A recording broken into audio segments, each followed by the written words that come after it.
Squad member Ilhan Omar will face off against her primary challenger on Tuesday. Several other progressive Democrats have lost their primaries going into the 2024 election cycle.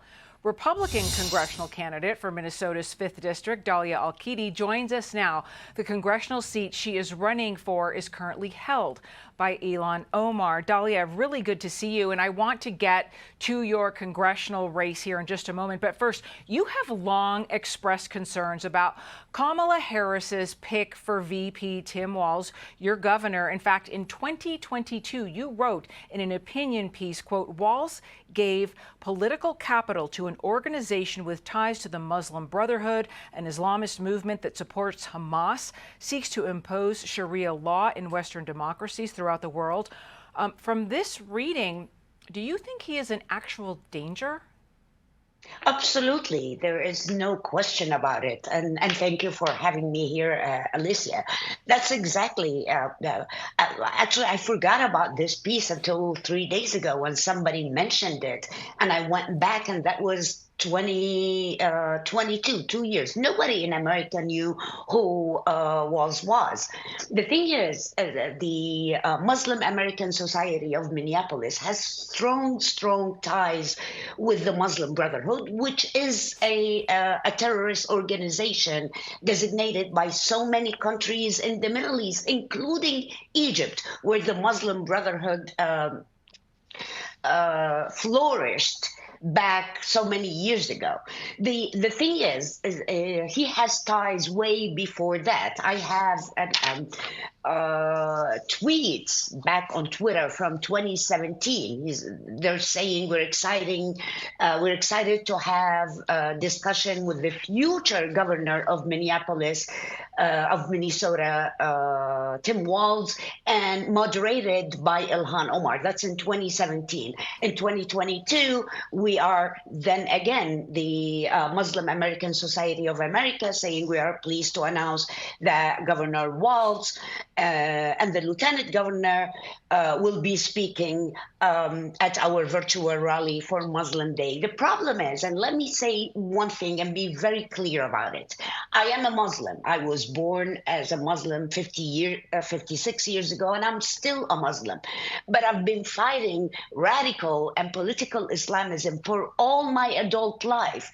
So coming at me saying that she's Islamophobe or she's anti-Muslim, that doesn't make sense to me at all. I will always be a Muslim.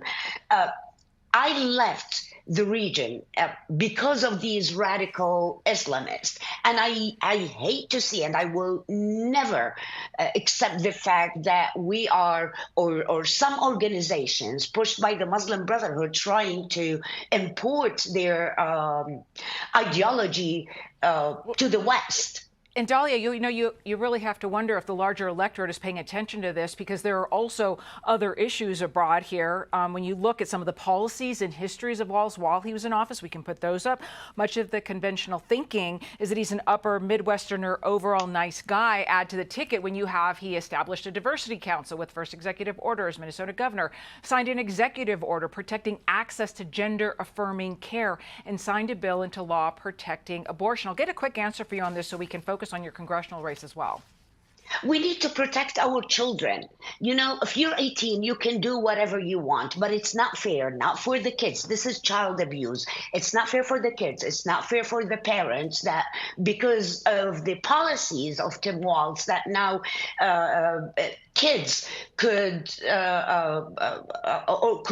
go to certain organizations and have sex change without their parents' knowledge. We have, and that's why I say we have to protect kids.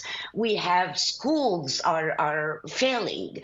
Our children cannot read even in 9th grade. Are these the policies that we want to implement nationwide anymore? He's the one who came up with the Republicans are weird. I hate to cut you off. I just want to make sure we have time to get to your congressional race, because you are hoping in November to be the one to unseat squad member Ilhan Omar. She seems to be doing better in her primaries than other members of the squad who are ousted. Why do you think Minnesota is ready to change in this particular district? the majority of Minnesotans, and let me talk about the 5th District, are sick and tired of these policies.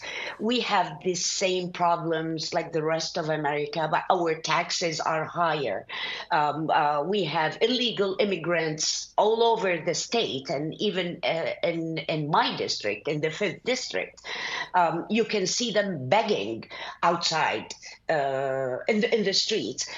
They're providing driver's license, they're providing health care to illegal immigrants, stretching all the resources that the real people of our district deserve and needs, our veterans. These policies are really bad, let alone the anti-Semitism or the Jewish hatred that is spreading like fire in our district, in our college campuses. And Tim Walz stood silent when we have people waving the flag of Hezbollah and praising Al-Qassam Brigade and praising Hamas in our own streets. This is unacceptable, and people, the moderate liberals and independents, are sick and tired of it. We all deserve better than this. Dalia Al-Akidi, we appreciate your time today. Thank you so much.